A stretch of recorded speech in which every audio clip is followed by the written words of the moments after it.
नमस्कार। राष्ट्र, राष्ट्रियता, सभ्यता र संस्कारको संगम वाग्मती टेलिभिजनको समाचारमा स्वागत छ। म रेखा श्रेष्ठ। प्रारम्भमा मुख्य समाचार। गठबन्धन जोगाउन दाहाल र नेपालको दौडधुप, एमसीसीलाई निकास दिने विषयमा छलफल। अन्तर्राष्ट्रिय बजारमा पेट्रोलियम पदार्थको मूल्य वृद्धि, सरकारले अवैज्ञानिक ढंगले पटक पटक गरिएको मूल्य वृद्धि तत्काल फिर्ता लिन विद्यार्थीहरूको माग। नेभी संघले गरेको तालाबन्दीको विरोधमा प्राध्यापकहरूको प्रदर्शन, समस्याको समाधान तालाबन्दी नभएको भन्दै हटाउन माग। साताको अन्तिम दिन नेप्से परिसूचक 1.94 अङ्कले गिरावट, दुई कम्पनीको शेयर मूल्य 6% भन्दा बढीले वृद्धि। र झापा गोल्डकपको 5औं संस्करणको मस्कट, गीत र नारा सार्वजनिक, खेल फागुन 21 देखि 30 गतेसम्म हुने।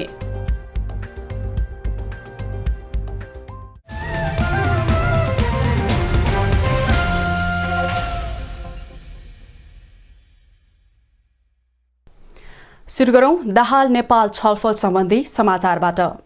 नेकपा माओवादी केन्द्रका अध्यक्ष पुष्पकमल दाहाल प्रचण्डले गठबन्धनलाई बचाउन जोड दिइरहेको बताउनु भएको छ।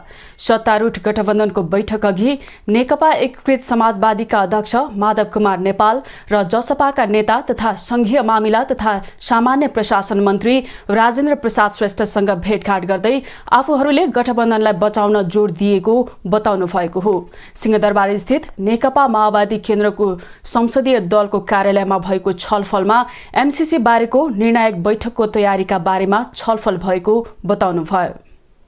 यो आज 5 दलको बैठकमा हामी छलफल गरेर एउटा निचोड एउटा निकास निकाल्नेतिरै छ। हाम्रो जोड चाहिँ सकेसम्म यो गठबन्धन बचाउनेमा छ।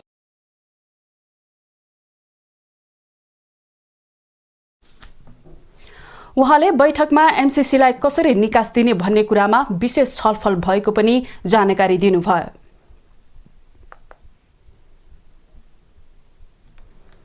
अखिल नेपाल किसान महासंघ क्रान्तिकारी केन्द्रले मिलेनियम च्यालेन्ज कम्प्याक्ट एमसीसी को विरोध गरेको छ। महासंघले विज्ञप्ति निकाल्दै जबरजस्ती संसदमा लगेर एमसीसीलाई अनुमोदन गर्न लागेकोमा आफूहरूको ध्यानाकर्षण भएको जनाएको छ। इतिहासमा कहिल्यै पनि विदेशीहरूले उपनिवेश नभएको नेपाल एक सार्वभौम सत्ता सम्पन्न, स्वतन्त्र र स्वाधीन मुलुक हो। महासंघले भनेको छ, कुनै पनि विदेशी सहयोग, सम्झौता, दात्री निकाय वा राष्ट्र नेपालको संविधान र कानून भन्दा माथि हुन सक्दैन। नेपालको परराष्ट्र नीति असंलग्नता र पञ्चशीलको सिद्धान्तमा आधारित भएकाले नेपाल कुनै देशको पक्षमा वा विपक्षमा तयार गरिएको विदेशी सैन्य गठबन्धन र रणनीतिमा संलग्न हुन नसक्ने महासंघको भनाइ छ। हिन्द प्रशान्त रणनीति आईपीएसमा जनवादी गणतन्त्र चीन र रूसी महासंघ लगायतका देशको आर्थिक तथा सामरिक शक्तिलाई रोक्ने र नेपालका अन्य विभिन्न मित्र राष्ट्रको नामै किटेर तिनका विरुद्ध गतिविधि सञ्चालन गर्ने कुरा उल्लेख छ। यति बेला अमेरिकाको जनवादी गणतन्त्र चीन र रूसी महासंघसँग विवाद बढिरहेको र युद्धपूर्वको अवस्था सृजना भएको छ। यस्तो अवस्थामा यो सम्झौताका शर्तहरू थप संवेदनशील रहेको महासंघले उल्लेख गरेको छ। नेपाल राष्ट्रको सार्वभौम सत्ता विपरीत अमेरिकी सरकारका पदाधिकारीहरू, कूटनीतिज्ञहरू र एमसीसीका पदाधिकारीहरूले देशका बहालवाला प्रधानमन्त्री, पूर्व प्रधानमन्त्रीहरू, राजनीतिक दलका नेताहरूलाई भेटेर र फोन मार्फत धम्काएको एमसीसी अनुमोदन नगरिएमा विश्व बैंक, अन्तर्राष्ट्रिय मुद्राकोष र अन्य द्विपक्षीय तथा बहुपक्षीय ऋण तथा आर्थिक सहयोगबाट वञ्चित गर्ने धम्की दिनु गलत भएको किसान महासंघले बताएको छ। नेपाल नीति पुनर्विचार गरिने र नेपालमा चिनिया हस्तक्षेप भएको मानिने सार्वजनिक धम्की दिएको कुरा महासंघले घोर आपत्ति जनाएको महासंघका अध्यक्ष चित्रबहादुर श्रेष्ठले बताउनु भएको छ।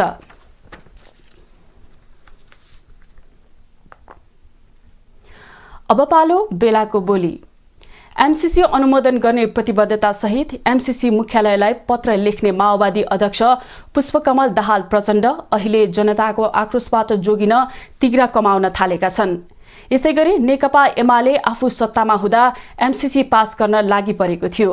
प्रतिपक्षमा हुँदा एमसीसी को विषयमा चुपचाप बसिरहेको छ। एमाले संसदमा एमसीसी टेबल होस् भन्ने चाहनामा छ, तर चुनावी एजेन्डा बनाउने दाउमा एमालेले दोहोरो भूमिका निर्वाह गरिरहेको छ। एमसीसीका सन्दर्भमा ठूला दलका नेताहरूको किन दोहोरो चरित्र देखाएका होलान्? हेरौं सर्वसाधारणको भनाई जस्ताको तस्तै।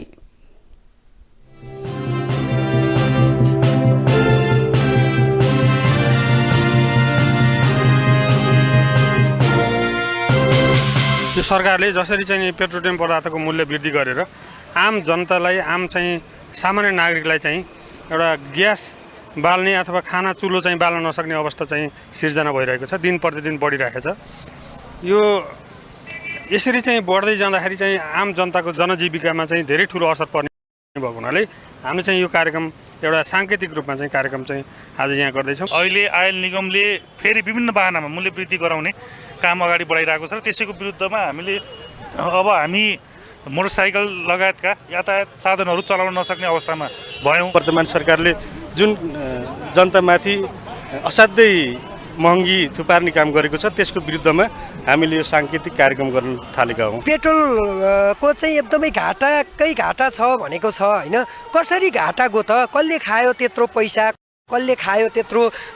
निगमको चाहिँ अनुदानहरू पनि करोडौँ अरबौँ चाहिँ नेपालमा आएको हुन्छ, आउँछ होइन। तर जान्छ चाहिँ कहाँ त? जति विरोध भए पनि सरकारले नसुन्नु भने यो त एक हिसाबले अराजकता पनि हो, पराकाष्ठै हो भने। मूल्य वृद्धि हुँदा बित्तिकै हाम्रो भाडा स्वाभाविकै बढेर जान्छ। तपाईँहरूले गत वर्षको भन्दा यसपालि स्वाभाविकै मूल्य वृद्धि भएको देखिसक्नु भएको छ, सरकारले गरिसकेको छ। अझ फेरि पनि मूल्य वृद्धि बढ्दै जाने प्रयत्न गरिरहेको छ। त्यस हुनाले फेरि पनि गाडीको भाडा बढाउँछ सरकार।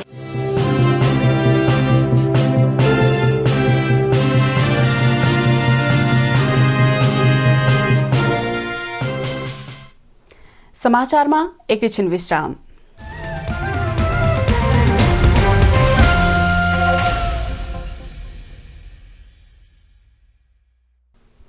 हामी समाचारको निरन्तरतामा छौं। अब बाँकी समाचार। सरकारले पटक पटक अवैज्ञानिक ढंगले पेट्रोलियम पदार्थको मूल्य वृद्धि गरेको विरोधमा नेकपा एमाले निकट राष्ट्रिय युवा संघ नेपालले आन्दोलन थालेको छ। काठमाडौँको सडकमा एमसीसीको विरोध हुँदा कतै पनि नदेखिएको युवा संघका युवा विद्यार्थीले काठमाडौँको सडकमै चिया पकाएर मूल्य वृद्धिको विरोध गरे। एक रिपोर्ट। पेट्रोलियम पदार्थको अवैज्ञानिक मूल्य वृद्धि तत्काल फिर्ता लिन र सरकारले इन्धनमा असुलिरहेको चर्को कर घटाउन माग गर्दै नेकपा एमाले निकट राष्ट्रिय युवा संघ नेपालले प्रदर्शन गरेको छ। संघीय संसद भवन अगाडि विरोध प्रदर्शनका लागि पुगेका युवा विद्यार्थीले सडकमै चिया पकाएर प्रतीकात्मक रूपमा मूल्य वृद्धिको विरोध गरेका हुन्।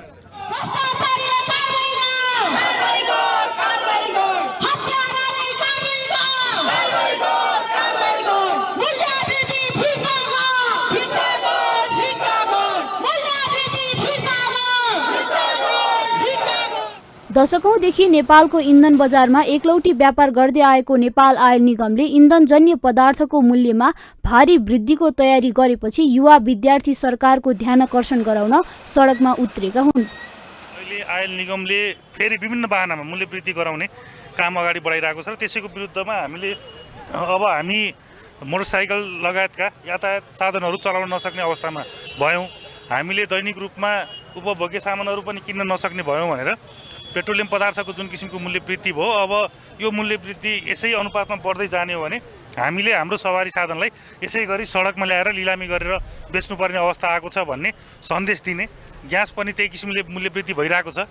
अब फेरि हामी पुरानै दिनमा फर्किनुपर्ने हो कि भनेर हामीले दाउराबाटै आज यहाँ सडकमै चिया बनाएर खुवाउने एउटा सांकेतिक विरोध, एउटा रचनात्मक विरोधको आयोजना गरेको। राष्ट्रिय बहसमा रहेको अमेरिकी सहायता परियोजना एमसीसीको विषयमा मौन देखिएको राष्ट्रिय युवा संघ नेपालले एमसीसी विरुद्धको आन्दोलन नभएको मौका छोपेर सडकमा प्रदर्शन गरेको हो।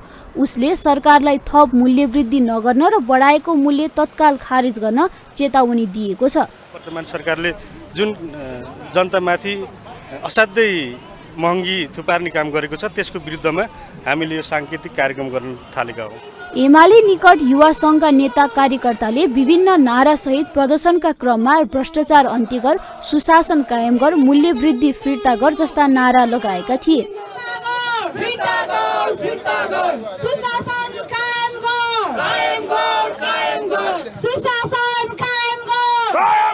मूल्यवृद्धिको विरोध गर्दै युवा सङ्घले प्रतीकात्मक रूपमा पेट्रोलबाट चल्ने स्कुटर, मोटरसाइकल लगायतका सवारी साधन कबाडीको मूल्यसहित बिक्रीमा राखेको थियो, जसमा स्कुटी मूल्य प्रति किलो 25 रुपैयाँ र मोटरसाइकल 30 रुपैयाँ तोकिएको थियो। पेट्रोलको मूल्यभन्दा स्कुटी र मोटरसाइकलको मूल्य सस्तो भन्दै युवा विद्यार्थीले स्कुटी र मोटरसाइकल बिक्रीमा राखेर सरकारको ध्यानकर्षण गराएको जनाएका छन्। नेपाल आयल निगमले अहिले पनि इन्धनको कारोबारमा भारी घाटा रहेको विवरण देखाएर एकैपटक खाना पकाउने ग्यास तथा अन्य इन्धनको मूल्य समायोजना गर्न थालेको संकेतपछि सडकमा उत्रिएका युवा विद्यार्थीले सडकमै आगो बालेर चिया पकाएका थिए। खरिद मूल्य बराबरको कर सरकारलाई बुझाइरहेको नेपाल आयल निगमले अहिले फेरि पनि इन्धनको कारोबारमा मासिक अरबौं घाटा रहेको विवरण देखाएर भारी मूल्य समायोजनाका तयारी गरिरहेको छ। अन्तर्राष्ट्रिय बजारमा पेट्रोलियम पदार्थको मूल्य बढेर आएको नेपाल आयल निगम लिमिटेडले जनाएको छ। निगमले बुधबार विज्ञप्ति जारी गर्दै कच्चा तेलको मूल्य झण्डै अमेरिकी डलर 90 देखि 96 प्रति ब्यारेल पुगिसकेको अवस्थामा इन्डियन आयल कर्पोरेसनले नयाँ मूल्य पठाएको जानकारी दिएको हो।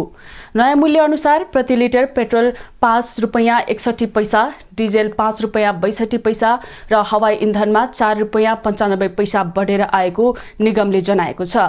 नयाँ मूल्य अनुसार निगमलाई आगामी 15 दिनमा करिब 2 अर्ब 41 करोड घाटा हुने स्थिति देखिएको पनि जनाएको छ।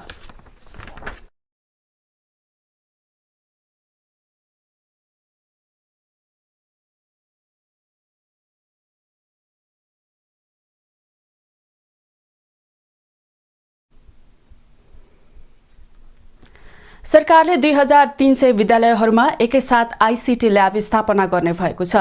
शिक्षा, विज्ञान तथा प्रविधि मन्त्री देवेन्द्र पौडेलले सार्वजनिक विद्यालयहरूको शैक्षिक सुधारका लागि 2300 वटा विद्यालयहरूमा आईसीटी ल्याब तत्काल बनाउने निर्णय गरेको हो। मन्त्री पौडेलले 3 वर्षभित्र देशभरका सबै विद्यालयहरूमा सो ल्याब स्थापना गरिसक्ने सरकारको योजना रहेको स्पष्ट पार्नुभयो। मन्त्री पौडेलले सार्वजनिक विद्यालयहरूको भौतिक पूर्वाधारमा कुनै समस्या नहोस् भन्नेमा सरकार सचेत रहेको बताउनुभयो। उहाँले सार्वजनिक विद्यालयहरूको शैक्षिक सुधारका लागि सम्बन्धित सबै निकायलाई सचेत भएर काम गर्न पनि निर्देशन दिनुभयो। झन्डै चाहिँ 2300 विद्यालयहरूलाई आईसीटी ल्याबको निर्णय गरेका छौँ। प्रक्रिया छिटै अगाडि बढ्दैछ र क्रमशः 3 वर्षभित्रमा हामी त्यसलाई पुर्याउने भनेका छौँ। त्यसको साथसाथै यतापट्टि भौतिक पूर्वाधारको क्षेत्रमा पनि 14वटा जिल्लामा का माविहरू धेरैजसो आवश्यक चाहिँ कोठा सङ्ख्या नपुगे पनि बनेका छन्। अरूमा चाहिँ थप्दै जाने, बनेकालाई आईसीटी दिने, नबनेकालाई चाहिँ थप्दै जाने। मन्त्री पौडेलले सार्वजनिक विद्यालयहरूको शैक्षिक गुणस्तर खस्कन नदिने गरी 18,000 शिक्षकहरूको नयाँ दरबन्दीको व्यवस्था गर्नुपरेको बताउनुभयो। निर्वाचन आयोगले स्थानीय तह निर्वाचनमा भाग लिन चाहने राजनीतिक दलहरूलाई दल दर्ताका लागि सूचना जारी गरेको छ। निर्वाचन आयोगले आयोगमा दर्ता कायम रहेका राजनीतिक दलहरूलाई आगामी 2079 वैशाख 30 गते हुने स्थानीय तहको निर्वाचनमा भाग लिन चाहेमा फागुन 15 गते भित्र दल दर्ता गर्न सूचना जारी गरेको हो। आयोगका प्रवक्ता शालिग्राम शर्मा पौडेलले 15 गतेसम्म निर्वाचन प्रयोजनका लागि दल दर्ता गरिसक्नुपर्ने बताउनुभयो। निर्वाचन आयोगमा दर्ता कायम रहेका राजनीतिक दलहरूलाई निर्वाचन प्रयोजनका लागि राजनीतिक दलहरूले आयोगमा दर्ता गर्नुपर्ने कानुनी व्यवस्था भएअनुसार यही फागुन 15 गते भित्रमा निर्वाचनमा भाग लिन चाहने राजनीतिक दलले आफ्नो दल दर्ता गर्नका लागि मिति 78/11/5 मा सूचना जारी भएको छ। आयोगका प्रवक्ता पौडेलले पछिल्लो समय आयोगमा जनता प्रगतिशील पार्टी नेपाल, सामाजिक एकता पार्टी र नागरिक उन्मुक्ति पार्टीको दल दर्ता भएको र आयोगमा हालसम्म दर्ता भएको दलको संख्या 106 पुगेको जानकारी दिनुभयो। आयोगले जिल्ला न्यायाधीशहरूलाई मुख्य निर्वाचन अधिकृतमा नियुक्ति गर्न तथा अन्य सेवाका राजपत्राङ्कित अधिकृतहरूलाई निर्वाचन अधिकृतमा नियुक्ति गर्न फागुन 15 गतेसम्म आयोगमा नामावली उपलब्ध गराउन कानुन, न्याय तथा संसदीय मामिला मन्त्रालयलाई अनुरोध गरेको छ। त्यस्तै निर्वाचन अधिकृतमा नियुक्ति गर्न नेपाल प्रशासन सेवाका राजपत्राङ्कित द्वितीय श्रेणीका अधिकृतहरूको नामावली पनि फागुन 15 गतेसम्म उपलब्ध गराउन संघीय मामिला तथा सामान्य प्रशासन मन्त्रालयलाई अनुरोध गरेको छ। आयोगका प्रवक्ता शालिग्राम शर्मा पौडेलका अनुसार स्थानीय तह निर्वाचनका लागि आर्थिक कार्यविधि सञ्चालन गर्न आयोगले स्थानीय तह निर्वाचन आर्थिक कार्यविधि 2078 तयार गरी सहमतिका लागि नेपाल सरकार अर्थ मन्त्रालयमा अनुरोध गरिसकेको छ। निर्वाचनमा जनशक्ति परिचालनको कार्यलाई सरल र सहज बनाउनका लागि आयोगले जनशक्ति व्यवस्थापन निर्देशिका 2078 स्वीकृत गरेको छ। उक्त निर्देशिकामा सम्बन्धित पालिका स्तरमा कार्यरत जनशक्तिलाई सोही पालिकामा स्थापना भएको निर्वाचन अधिकृतको कार्यालयमा परिचालन गरी निर्वाचनलाई मितव्ययी बनाउने प्रयास गरिएको छ।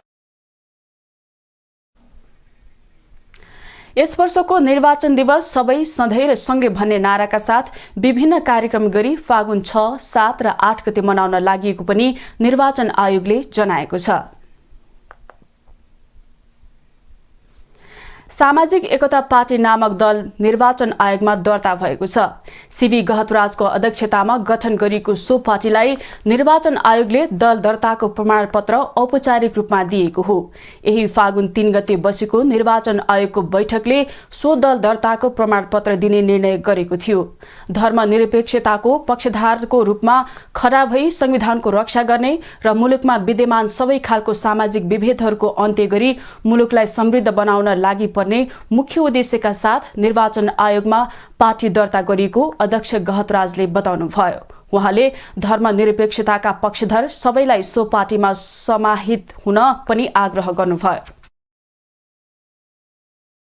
पार्टी हामीले यो संविधानको पहिलो रक्षा गर्ने र धर्मनिरपेक्षताको पूर्ण धर्मनिरपेक्षताको पहरेदार रूपमा चाहिँ हामी खडा हुने र यो समाजमा रहेका सबै खालका विभेदहरूलाई अन्त गर्ने जुन मुख्य उद्देश्य लिएर हामी यो सामाजिक एकता पार्टी दर्ता भएको छ। अध्यक्ष गहतराजले पार्टीले प्रारम्भमा ओडा तहबाटै हुने गरेका धार्मिक विभेद अन्त्य गर्ने अभियानलाई सञ्चालन गर्ने बताउनुभयो। समाचारमा एकैछिन विश्राम।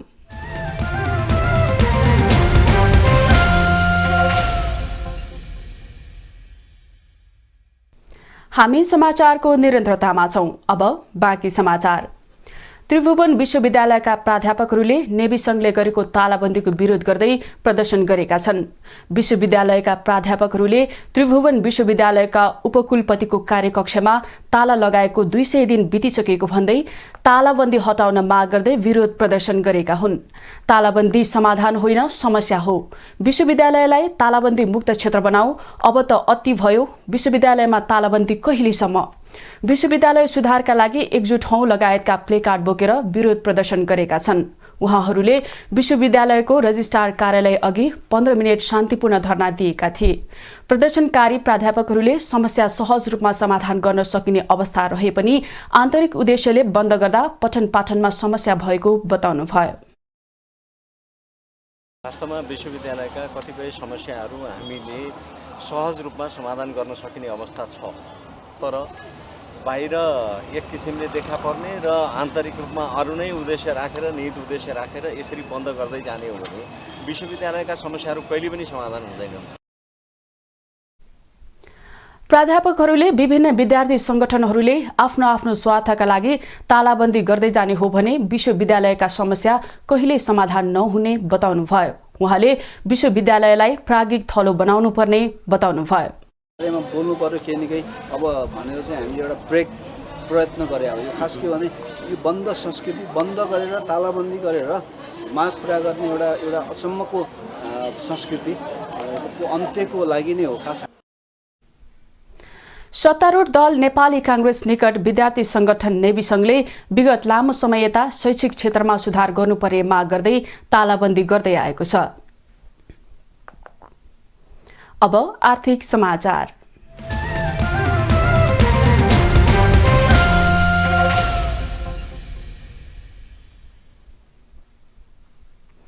साताको अन्तिम दिन शेयर बजार मापक नेप्से परिसूचक तल झरेको छ।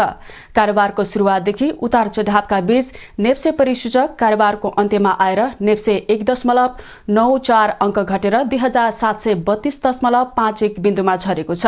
त्यस्तै सेन्सिटिभ इन्डेक्स 0.02 अङ्क घटेको छ भने फ्लट इन्डेक्स 0.21 अङ्क र सेन्सिटिभ फ्लट इन्डेक्स 0.19 अङ्क घटेको छ। बिहिबार कारोबारमा आएका 227 कम्पनीको 40,17,000 किता सेयर 2,27,81,73,000 रुपैयाँ बराबरको खरिद बिक्री भएको छ। बुधबारको तुलनामा बिहिबार कारोबार रकममा समेत गिरावट आएको छ। बुधबार 3,02,63,30,784 रुपैयाँ बराबरको सेयर खरिद बिक्री भएको थियो। नेप्सेका 13 उपसमूह मध्ये 5 उपसमूहको परिसूचक बढेको छ भने बाँकी 8 उपसमूहको परिसूचक घटेको छ, जसमा व्यापार, जलविद्युत उत्पादन तथा प्रशोधन अन्य उपसमूहको परिसूचक बढेको छ। बाँकी सबै उपसमूहको सूचक घटेको छ। नेप्से परिसूचकमा गिरावट आए पनि तेह्रथुम पावर कम्पनी र युनाइटेड इदी मार्दीको सेयर मूल्य 6% भन्दा बढीले बढेको छ। यता बुद्धभूमि नेपाल हाइड्रो पावरको सेयर मूल्य 4% भन्दा बढीले घटेको छ। कारोबार रकमका आधारमा 22 करोड 37 लाख रुपैयाँ बराबरको सेयर खरिद बिक्री गरेर जीवन विकास लघुवित्त शीर्ष स्थानमा रहेको छ। हिमालयन डिस्टिलरीको 10 करोड भन्दा बढीको सेयर कारोबार भएको छ। अब अन्तर्राष्ट्रिय समाचार।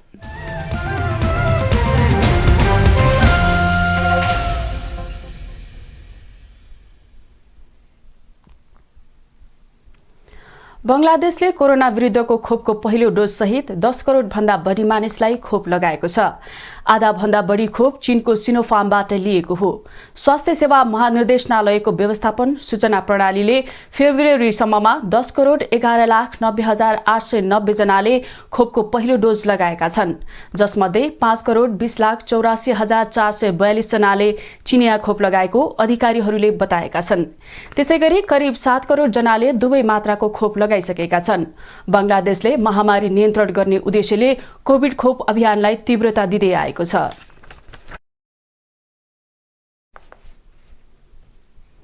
अब खेलकुद समाचार।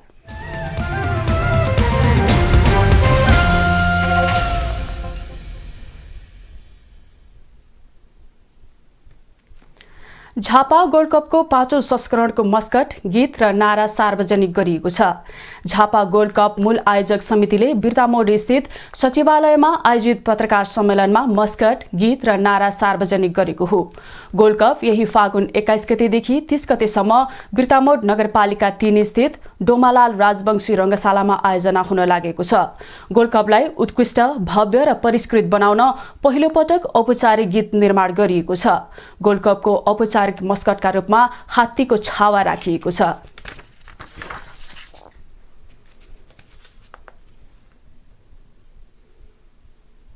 अब मौसम सम्बन्धी जानकारी।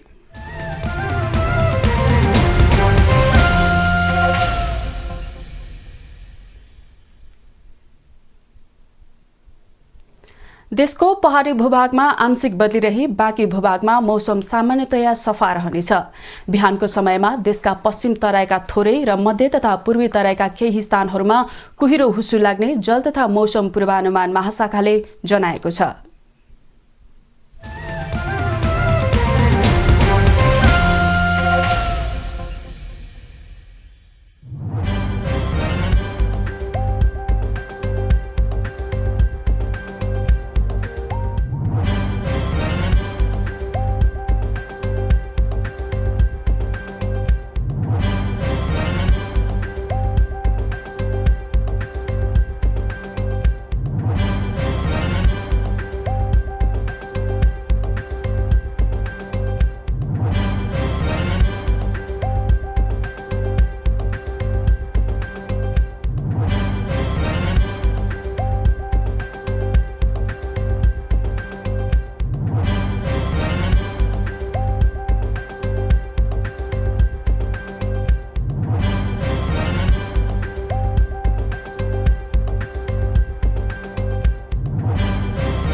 समाचारको अन्त्यमा पुनः मुख्य समाचार। गठबन्धन जोगाउन दाहाल र नेपालको दौडधुप, एमसीसीलाई निकास दिने विषयमा छलफल। अन्तर्राष्ट्रिय बजारमा पेट्रोलियम पदार्थको मूल्य वृद्धि, सरकारले अवैज्ञानिक ढङ्गले पटक पटक गरिएको मूल्य वृद्धि तत्काल फिर्ता लिन विद्यार्थीहरूको माग। नेभी सङ्घले गरेको तालाबन्दीको विरोधमा प्राध्यापकहरूको प्रदर्शन, समस्याको समाधान तालाबन्दी नभएको भन्दै हटाउन माग। साताको अन्तिम दिन नेप्से परिसूचक 1.94 अङ्कले गिरावट, 2 कम्पनीको सेयर मूल्य 6% भन्दा बढीले वृद्धि। र झापा गोल्ड कपको 5औं संस्करणको मस्कट, गीत र नारा सार्वजनिक, खेल फागुन 21 देखि 30 गतेसम्म हुने।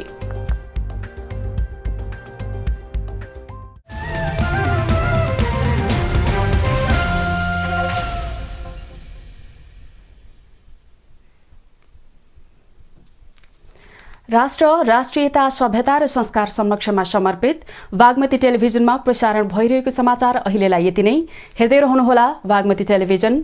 नमस्कार।